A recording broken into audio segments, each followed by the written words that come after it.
Oh. Alright, it's a nice day outside, and I don't want to do this, but because it's a nice day outside, I'm gonna do something that I really don't want to do, but I probably need to do it. So, yeah, let's go.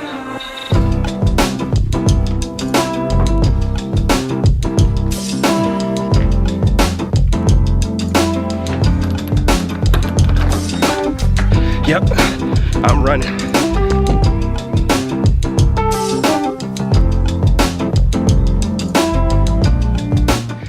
Whew, I am tired. I feel weird. I haven't vlogged in a while, so it's like people are around. I feel really strange about that, but I had an interview yesterday and it was really, really stressful. I didn't eat, I didn't sleep good the night before. So I took the day off, so now I'm here. But you probably don't care about that stupid interview. I don't even care. Don't give me the job, but I hope I get it. So even though I interviewed for a new job yesterday, that's not the end game. That's not my main goal. That's not where I want to head in life. I really want to do, I really want to be a videographer, a freelance videographer. And I've been doing it for the past 6 months. So I'm making this video to talk about my experiences and everything I've learned for the past 6 months. All right, snot is getting in my mouth, so I'm gonna keep running. So hopefully it dries out and goes away. Is that gross? Oh well.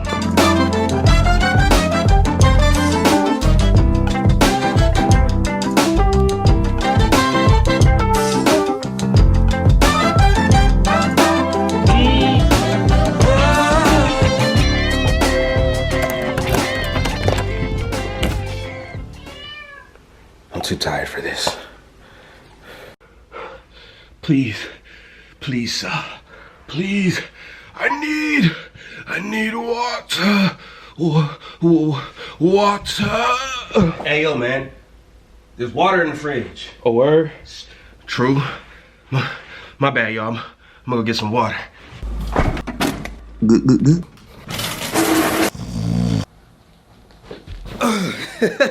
I tried to do a cool intro. I felt so stupid doing that. I feel so much better. I got some water in my system. You know what I'm saying? Got my breath back, took a shower, I'm good. So let's talk. So for the past 6 months, I've been doing all types of video work. I've done weddings, music videos, events, interviews, promos, ads, just name it, I've done it. Now I'm still trying to get my videography chops and still trying to learn more, but I think I have learned a lot in these past 6 months. So I'm gonna share with you what I've learned, and if you're on the same path, the same journey, or you're thinking about getting on the same path and journey, maybe this video will help you, or maybe you can say something in the comments that will help me and help others alike. So the first thing that I learned about is preparation. And let me tell you, when you prepare, when you do your pre-production, it makes your life so much easier, not only on the shoot, but even after when you're editing and putting the story together. And when I say planning, I mean planning everything, scouting the location, planning your shots. What equipment are you gonna use? What kind of lighting are you gonna use? Do you have enough lighting? Do you have the right lenses? Do you have the audio part covered? I mean, planning everything to a T.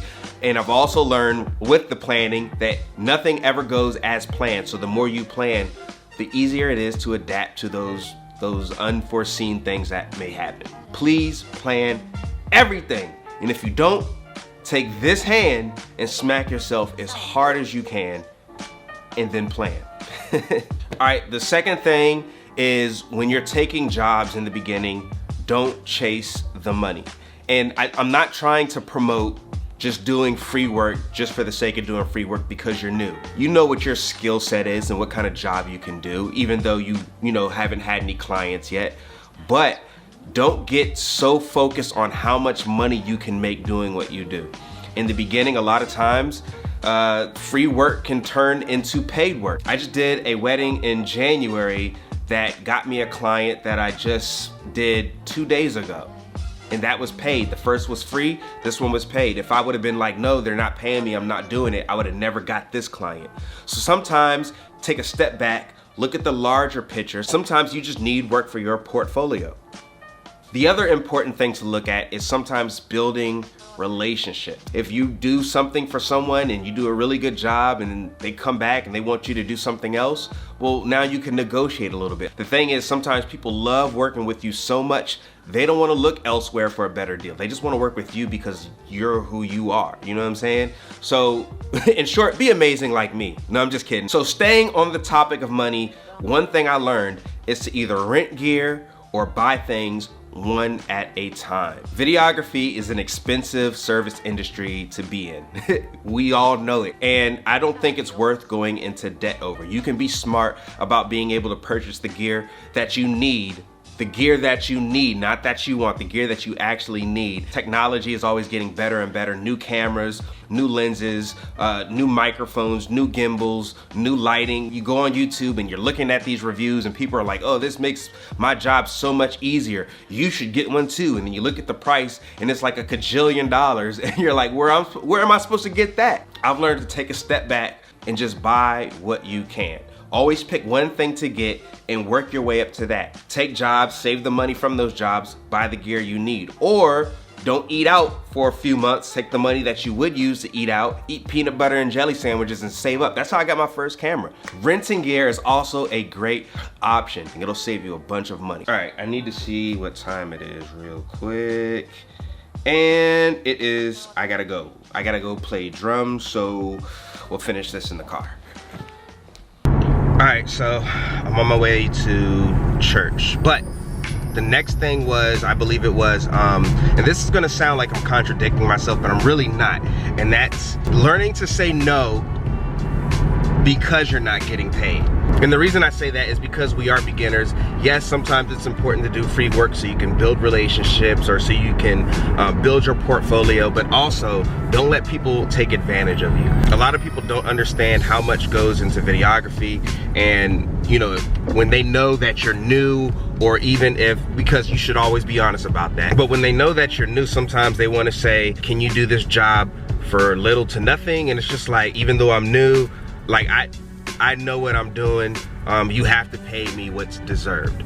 So it's something that you have to learn to discern whether or not to take a job to earn or not, so you don't get burned. All right, now I'm just trying to rhyme. Sometimes it's important to say no. I deserve to get paid for this. This is a lot of work. It's gonna be a lot on me. That's time that I'm putting into filming and pre-production and editing and all of that stuff. And you know, not everything should just be given away. You know what I'm saying? Make some money! Hey, I love money. People over there in the car looking at me like, why is he screaming in the car by himself? Because the money! Picking Jaden up, and there's my mama. All right, so to take a quick break from what I'm talking about, this right here is my son. He just got some kind of presidential award for his academics. So clap it up for him. Clap it up. Woo-hoo-hoo. That boy's smart because I'm smart and he got it from me. All right, so the next thing that I learned is not to lock yourself into doing one kind of job. As a beginner videographer, we have to continue to do things that we might not necessarily want to do long term, but if we just don't do anything, we won't learn. I know a lot of people who are just refusing to do certain things and they're just sitting at home doing nothing. So don't be like that. Don't lock yourself off from doing different types of jobs. Do the different types of jobs, learn the different types of jobs, discover what you love. What you might think you want to do, you might not want to do.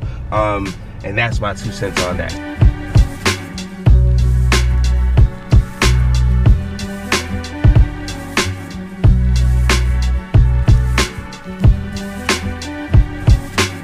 Let me tell y'all something. It's hot out here. At least it's hot for me. But I just wanted to mention the last thing that I've kind of really just learned over the past 6 months. And it's been really hard for me to create things that I want to create. The short films, the spoken word videos, even the vlogs. And it's because I've been doing so much client work. I've been doing so much of trying to bring other people's creations to life. So the last thing that I just want to tell you guys that I learned, I want to suggest to you is do work that you love something that's passionate to you. And yes, I'm passionate about videography. I love doing videos for other people. You know, I do a music video and the client gets it and he's like, yes, this is perfect. Or I do a wedding or I do an ad or a promo or an event and they get the product and they're happy with it. Yes, that is fulfilling, but nothing is gonna fulfill you the same way like doing the work that you wanna do for yourself. We're creatives and we thrive off of creating, and we thrive off of creating what's in our minds. And I just think it's really important to be able to try to create the things that you want to create. So yes, do your YouTube videos, do your short films, whatever's on your mind. Make sure you take the time to create those things and don't get so wrapped up in doing client work, because eventually it will burn you out and you'll feel some type of way about it. So all right, it's getting weird, people are coming in, so I'm just gonna go ahead and leave, and that's it. That's the video. So we're gonna try to be more consistent moving forward, but that's where I've been doing client work. That's why I haven't been doing videos. And yeah, man, I hope this video just, you know, did something for you. And if it did, make sure you smash the like button, and also make sure you subscribe. You know what I'm saying? Headbutt that thing like I always want you to do. And all right, I'm gonna go inside because there's food in there and I love food.